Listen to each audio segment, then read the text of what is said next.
भाई साहब ये गोरे भी बहुत अजीब होते हैं, पैसे देकर जान खतरे में डालते हैं। तो दिन था फ्राइडे का, हम पहुंच गए गोरों के मेले कार्निवल में। गोरों के मेले में भी चालाकी पूरी हमारी देसी वाली है। ये 2 बैंड हमें पड़े $70 के, जिसमें हम कोई भी स्लाइड कर सकते थे। पर सच्चाई तो ये है कि ये बेवकूफ़ बनाने वाला काम था। भाई साहब इतनी लंबी लंबी लाइन थी कि पूरे 4 घंटे में हम 2 ही स्लाइड्स कर पाए। 6000 रुपये देकर मेरे लिए तो ये जान खतरे में डालने वाली चीज़ थी। दर्श मेरे पीछे पड़ा रहा कि आप भी करो, आप भी करो। मुझे भी लगता है इनसे बहुत डर। और फिर दर्श ने कहना शुरू किया, ये देखो गोरों की मम्मी को देखो कितनी एक्टिव हैं, ये आप जितनी एज की हैं और फिर भी बिल्कुल भी नहीं डरती हैं। तो दर्श के कहने से मैं ड्रैगन वाली हो बस पूछो मत जो मेरा हाल हुआ उसमें। मेरे लिए तो ये झूले आत्मा को शरीर से दूर करने वाली पूछो मत। बस मेरी तो हनुमान चालीसा भी बीच में अटक गई। आंखें खुली ही नहीं, मैंने तो आंखें बंद ही रखी, मैं देख ही नहीं पा रही थी इधर उधर कहीं पे भी। झूले में बैठते ही जैसे मैंने अपनी पिक्चर लेनी शुरू की, पीछे से वो गोरा बच्चा भी मेरी पिक्चर में आ गया और मुस्कुराने लगा। बट सबसे अच्छी बात इसमें ये थी कि सब लोग पेशेंटली अपनी टर्न की वेट कर रहे थे। कोई धक्का मुक्की नहीं थी। 2-2 घंटे एक राइड लोग वेट कर रहे थे। बच्चे भी थे, जिसमें बूढ़े भी थे, जवान भी थे, लेकिन कोई किसी को पुश नहीं कर रहा था, कोई किसी को पीछे छोड़ के आगे नहीं जा रहा था, धक्का मुक्की नहीं कर रहे थे। अगर हमारे वहाँ पर इस तरह का हो तो पता नहीं कितने धक्का मुक्की कर देते हैं।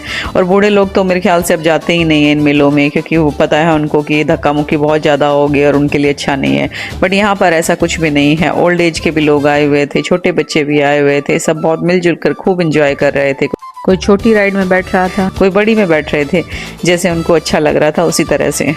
मुझे तो उस जाइंट व्हील में बैठ कर ही चक्कर आने शुरू हो गए थे। मैंने दर्श को कहा कि मैं और नहीं बैठ सकती। दर्श ने कहा नहीं मम्मा मेरे साथ करना आपने। मैंने कहा तुझे मम्मा चाहिए कि नहीं चाहिए थी, तो मम्मा खत्म हो जानी है आज अगर तू मुझे बिठाएगा। पर फिर भी उसने जिद करके एक राइड में और, जहाँ पर मेरी सांस बिल्कुल बंद होने को ही थी, बट किसी तरीके से बच गई। राम कोर्सिया को तो हाइट फोबिया है, तो वो वैसे ही बच के निकल जाते हैं। फंसती मैं हूँ, मैं मुझे ही फंसाते ही हैं हर जगह। बच्चों को लगता है कि मैं 20 साल की यंग मम्मी हूँ, कि सब कुछ कर लूँगी, मैं स्पाइडरमैन बढ़ के उठ जाऊँगी, इधर उधर कर लूँगी, जो वो चाहेंगे वो कर दूँगी। बट ऐसा पॉसिबल नहीं है, क्योंकि एज के साथ आपको डर भी बढ़ जाता है। लेकिन जो गलती मैंने की वो आप लोग मत करना, बैंड मत खरीदना, क्योंकि बैंड में बहुत एक्सपेंसिव होता है और 2 राइड्स ही कर पाते हैं। तो उसकी जगह आप कूपन खरीदना, कूपन बहुत सस्ते पड़ते हैं। लोग हवा में उल्टे लटके हुए थे और एंजॉय कर रहे थे। बट मेरे लिए तो, मुझे फूल पौधों के पास में बैठा दो, मेरे लिए तो वही बहुत है, क्योंकि मेरे बस की बात नहीं है।